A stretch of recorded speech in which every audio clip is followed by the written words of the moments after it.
అధ్యక్ష, ఇంతకుముందు ఏదైతే నేను స్పెషల్ మెన్షన్స్లో చెప్పడం జరిగింది, దానికి సంబంధించిన ఆ కాపీస్ని ఏ ప్రాతిపదికన చేయొచ్చో అవి ఇవ్వడానికి ఒక 4 అంశాలపైన రిక్వెస్ట్ చేయదలుచుకుంటున్నా.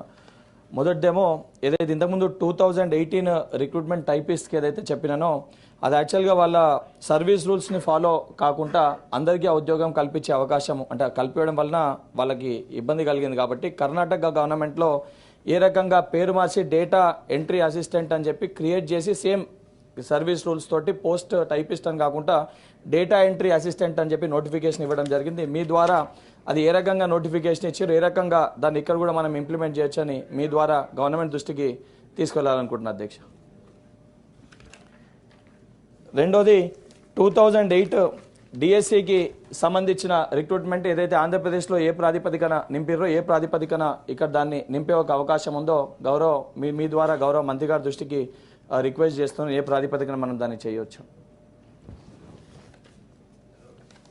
దానితో పాటు అధ్యక్ష, ఈ గురుకులం ఇష్యూ అనేది రిలింక్విష్మెంట్ డౌన్ మెరిట్ లిస్ట్ దాని ప్రాతిపదికన జనరల్గా క్యారీ ఫార్వర్డ్ చేయడం జరుగుతుంది. కాకపోతే ఉన్న నోటిఫికేషన్లోనే ఏదైతే మిగిలిపోయిన ఉద్యోగాల్ని ఎగ్జిస్టింగ్ అప్లై చేసుకున్న స్టూడెంట్స్ తోటే నింపాలని చెప్పి అనేక జడ్జిమెంట్స్ కూడా ఉన్నాయి.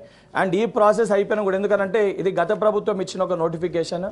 సో దాంట్లో ఏదైతే ఇప్పుడు ఏ రకంగా మనం లీగల్ పర్స్పెక్టివ్లో ఏ రకంగా ఈ సమస్యని పరిష్కరించవచ్చు, ఉన్న ఖాళీని ఏ రకంగా నింపొచ్చని ఏదైతే ఆ సంబంధించిన అభ్యర్థులు లీగల్ ఒపీనియన్ లీగల్ ఎక్స్పర్ట్స్ తోటి మాట్లాడి ఒక నివేదిక కూడా నాకు ఇవ్వడం జరిగింది అధ్యక్ష.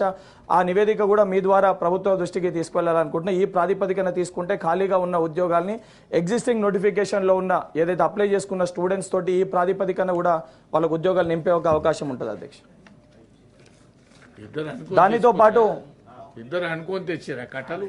దానితో పాటు ఆఖరి ఇష్యూ అధ్యక్ష, ఇంతకుముందు ఏదైతే మినిమం టైం స్కేల్ సంబంధించి 53 మెంబర్స్ పీటీ జేఎల్స్కి ఏదైతే చెప్పినామో కొంతమందికి ఇచ్చినాం, కొంతమందికి ఇవ్వలేదు. దానికి సంబంధించిన ఒక రిప్రజెంటేషన్ కూడా గౌరవ మంత్రి గారి పేరుపైన రిప్రజెంటేషన్ కూడా రెడీ చేసిన అధ్యక్ష. మీ ద్వారా గౌరవ మంత్రి గారి దృష్టికి కూడా ఇది ఇవ్వదలుచుకుంటున్న అధ్యక్ష. ఈ 4 అంశాలు కూడా ఏదైతే నేను చెప్పిన అంశాలు కూడా ఏ ప్రాతిపదికన లీగల్ ఎక్స్పర్ట్స్ తోటి ఏ రకంగా చేయగలుగుతామో అన్నింటినీ చర్చించి ఆ స్టూడెంట్స్ పాపము ఎక్స్పర్ట్స్ దగ్గరికి తీసుకెళ్లి న్యాయ నిపుణులతో కూడా మాట్లాడి ఏ రకంగా పరిష్కరించగలుగుతామో వారు ఇవ్వడం జరిగింది అధ్యక్ష. అవన్నీ కూడా వారి దృష్టికి తీసుకొని దయచేసి దీనిపై దృష్టి పెట్టి సమస్యని పరిష్కరించాలని చెప్పి మీ ద్వారా ప్రభుత్వానికి రిక్వెస్ట్ చేస్తున్నా. Thank you.